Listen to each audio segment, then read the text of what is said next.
¡Que viva el pueblo originario de Panamá! ¡Viva! Hoy estamos haciendo un acto de presencia, acuerpando a mi pueblo como diputado de la República.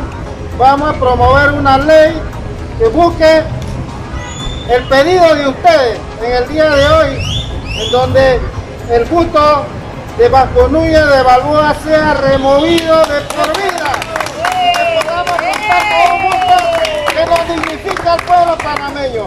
Puesto con todos ustedes y vamos a la Asamblea Nacional a hacer el trabajo que nos corresponde y seguir con esta resistencia, haciendo conciencia cívica para que el pueblo panameño también, nosotros como pueblo indígena hemos contribuido de manera positiva al desarrollo y vamos a seguir trabajando.